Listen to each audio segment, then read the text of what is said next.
इस बीच बीजेपी नेता का कहना है कि बेंगलुरु दंगों के पीछे पीएफआई का हाथ हो सकता है। बीजेपी प्रवक्ता जीवीएल नरसिम्हा ने न्यूज नेशन को बयान दिया है और उन्होंने कहा है कि हिंसा के पीछे पीएफआई जैसे संगठन का हाथ हो सकता है।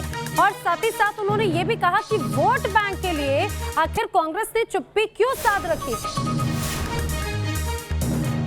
मंगलवार देर रात कर्नाटक की राजधानी बेंगलुरु में भारी हिंसा हुई, जिसमें 3 लोगों की जान चली गई और ये पूरी हिंसा हुई एक फेसबुक पोस्ट के जरिए। इस पर बातचीत करने के लिए हमारे साथ मौजूद हैं जीवीएल नरसिम्हा राव जी। सर, जिस तरीके से हिंसा हुई, 1-2 घंटे के अंदर पूरे बेंगलुरु में 2-3 थाना क्षेत्र में व्यापक मात्रा में हिंसा की गई, गाड़ियां तोड़ी गई, 2-3 लोगों की जान गई और अभी तक कांग्रेस पार्टी का जो विधायक का रिलेटिव है उसको लेकर कांग्रेस ने चुप्पी नहीं तोड़ी है। कैसे देखते हैं इस पूरे घटनाक्रम को? रात को जो बेंगलुरु में हुआ है, जिस प्रकार 2 पुलिस स्टेशन पर एक विशेष वर्ग ने अटैक किया है, जिस प्रकार 60 से ज़्यादा पुलिसकर्मी घायल हुए हैं, ये ऐसे अराजकता पर भी कांग्रेस पार्टी सवाल उठाने के लिए तैयार नहीं है। और इस पूरे घटनाक्रम के पीछे एक कांग्रेस विधायक, एक दलित विधायक श्रीनिवास मूर्ति जी का उनका परिवार है।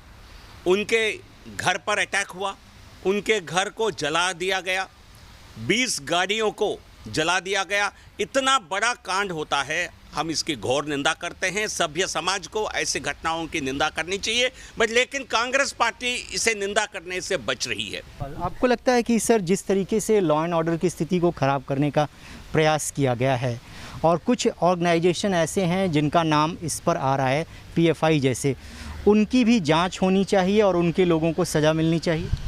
बिल्कुल, ये जो ऑर्गेनाइज्ड, ये पूरा ऑर्गेनाइज्ड क्राइम इसलिए है क्योंकि कुछ ही घंटों में जिस प्रकार का बवाल खड़ा किया गया, इसके पीछे बिल्कुल एक सोची समझी एक साजिश नज़र आ रही है।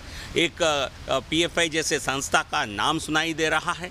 आप यूपी के वायलेंस में हो, सीएए के दौरान दिल्ली में जो घटनाक्रम हो, दिल्ली में जो वायलेंस हुआ हो, इन सब के पीछे कहीं ना कहीं कांग्रेस पार्टी के नाम का पीएफआई के नाम बाहर आती है। तो स्पष्ट हो रहा है शायद पीएफआई ही इस बड़े कांड के पीछे उनका हाथ हो सकता है, लेकिन ये इन्वेस्टिगेशन का काम है। पुलिस किसी को भी नहीं बख्शाएगी। कर्नाटक सरकार और सभी दोषियों को सजा दिलाने के लिए पूरी तरह सक्रिय है। कर्नाटक सरकार इस पूरे मामले में जितने लोग दोषी हैं उनको सज़ा दिलाने का काम करेगी, लेकिन प्रथम दृष्टया ये पता चला है कि इस पूरे हिंसा के पीछे पीएफआई का हाथ हो सकता है, ऐसा भारतीय जनता पार्टी के नेताओं का मानना है। वीडियो जर्नलिस्ट सुभाष चंद्र के साथ रविकांत राय, न्यूज़ नेशन, दिल्ली।